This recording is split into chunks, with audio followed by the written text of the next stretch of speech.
Boa noite. Eu e meu grupo, que é composto por Aila, Isaac e Beatriz, que sou eu, a gente ficou responsável de falar um pouco sobre inclusão. Afinal, o que seria inclusão? É apenas incluir aquele sujeito no âmbito educacional e escolar? Segundo Favela, ele vai dizer que incluir significa, antes de tudo, deixar de excluir o sujeito. Que ele vai falar que pressupõe que todos fazem parte da mesma comunidade e não apenas de grupos distintos. Não existe isso. Nós juntos formamos uma comunidade. E ele vai diferenciar dois conceitos, que seria o da integração e da inclusão. Por que ele faz isso?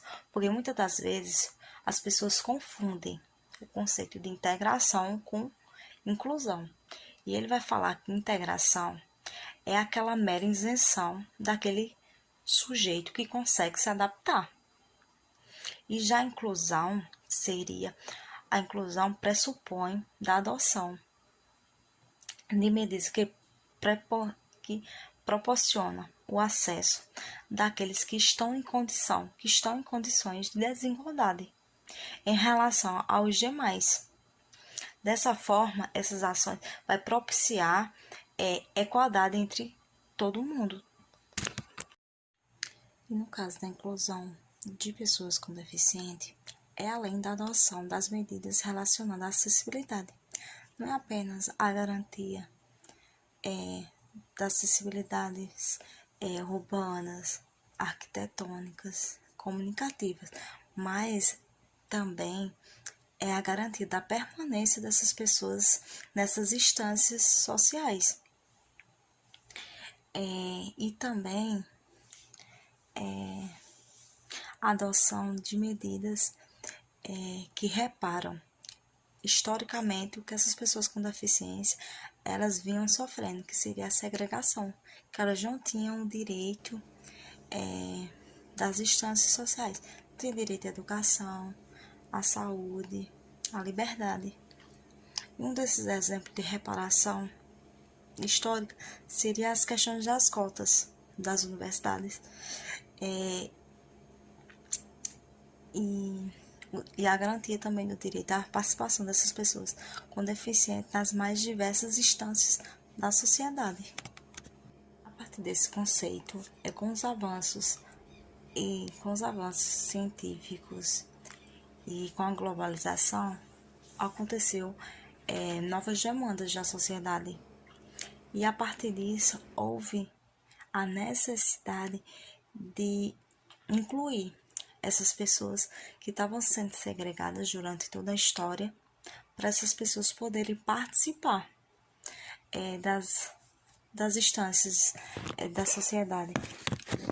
E de acordo com Mendes, no contexto da uma sociedade inclusiva passou a ser considerada um processo fundamental, importante para o desenvolvimento e a manutenção do Estado democrático.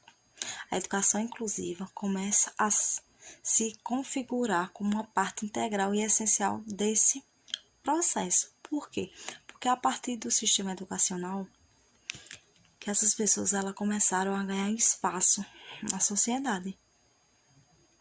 E também a inclusão dessas pessoas virou um problema do Estado, responsabilidade do Estado para garantir a manutenção desses direitos dessas pessoas na sociedade.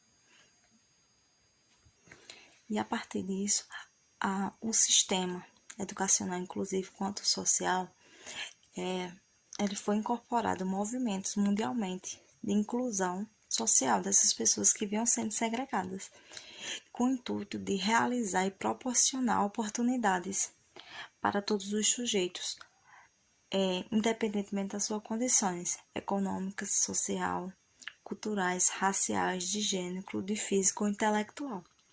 O objetivo desses movimentos sociais era que todos os indivíduos o objetivo era de incluir todos aqueles sujeitos e indivíduos que foram excluídos da sociedade.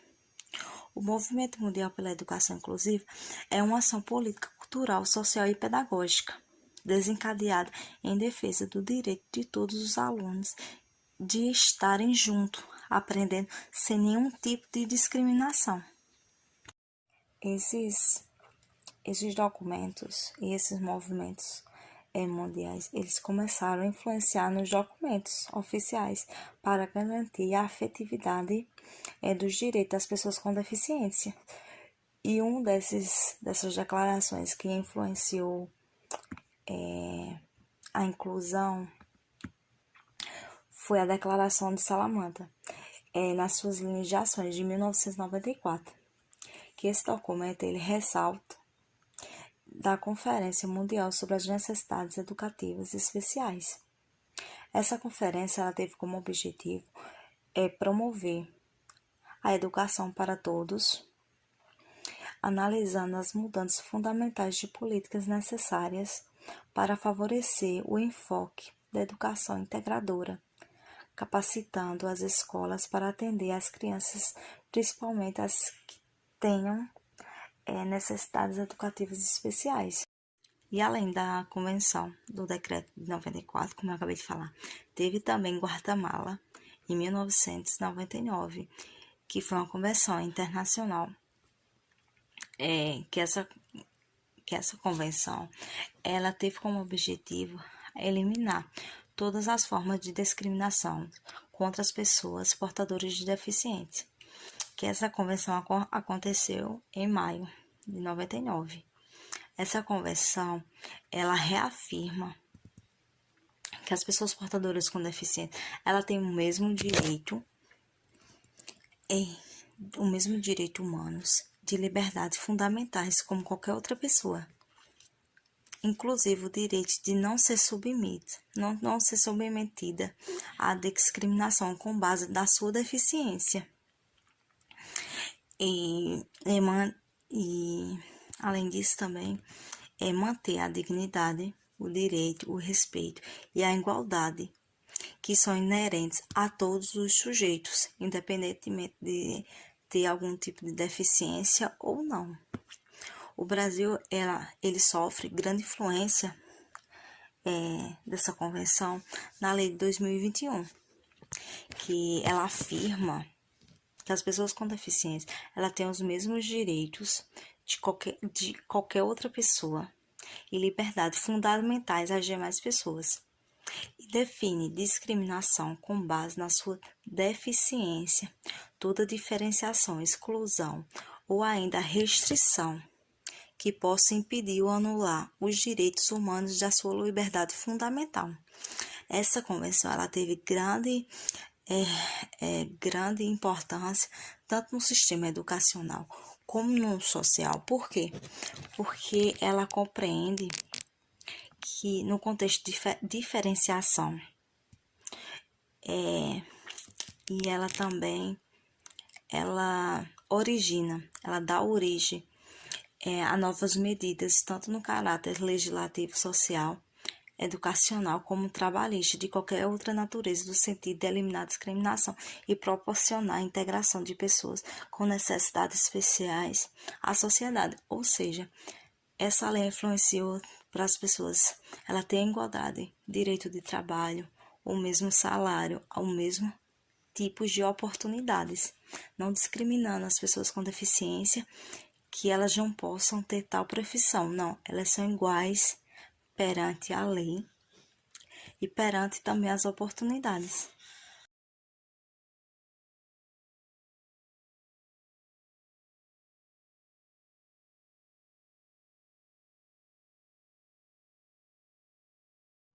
Com os processos de inclusão e igualdade nas escolas, Lei da Inclusão número 13.146/15, as salas de aula passaram também a ser inclusivas para as diversidades de necessidades e deficiências físico-motoras e cognitivas, destinadas a assegurar e a promover em condições de igualdade o exercício dos direitos e das liberdades fundamentais por pessoa com deficiência, visando a sua inclusão social e cidadania.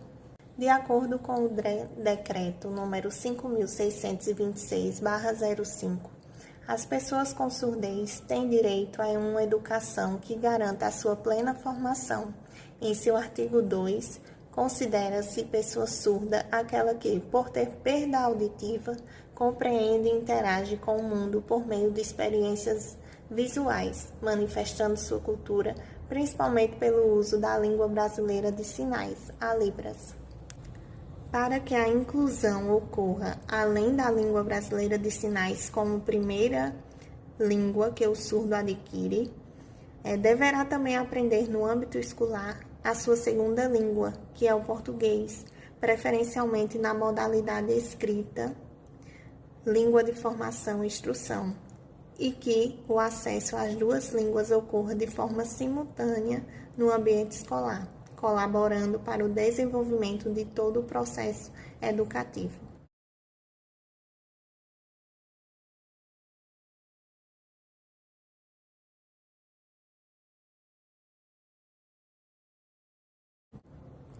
De acordo com o artigo 58 da LDB, os alunos surdos têm garantido seus direitos de serem atendidos nas escolas públicas, porém, muitos professores não estão preparados para receber esses alunos. E sem esse preparo, por mais que os professores se esforcem e busquem metodologias de ensino-aprendizagem para promover a inclusão, infelizmente pode ocorrer insucessos. Para que o processo de ensino-aprendizagem em sala com educandos surdos ocorra de forma plena, o papel do profissional intérprete é facilitar o diálogo professor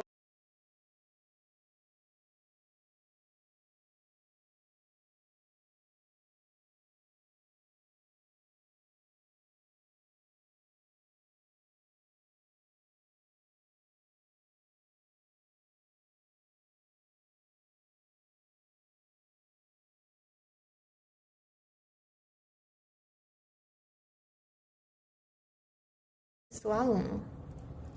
Todas as pessoas devem ter acesso à informação. No caso de pessoas surdas, por exemplo, as televisões disponibilizam a opção de um sistema que funciona como legenda. Além disso, alguns programas possuem a janela de Libras, um pequeno espaço no vídeo em que as informações são interpretadas na língua brasileira de sinais. A NBR obriga que programas políticos, jornalísticos, educativos e informativos façam uso da janela intérprete de Libras. De acordo com o Decreto 6.253 e Decreto 7.611, toda pessoa surda tem direito à educação especializada, chamada também de atendimento educacional especializado.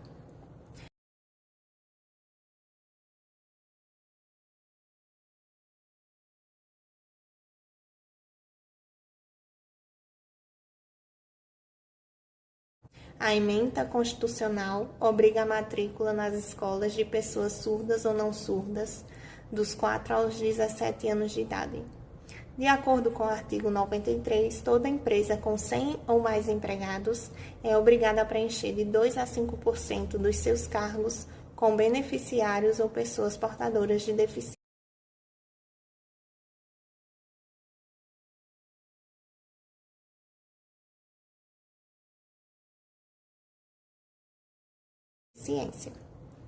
O Decreto-Lei de número 5.626 garante ao direito à saúde de pessoas surdas ou com deficiência auditiva nas redes de Sistema Único de Saúde. O atendimento deve ser realizado por profissionais capacitados para o uso de Libras ou para a tradução e interpretação da mesma.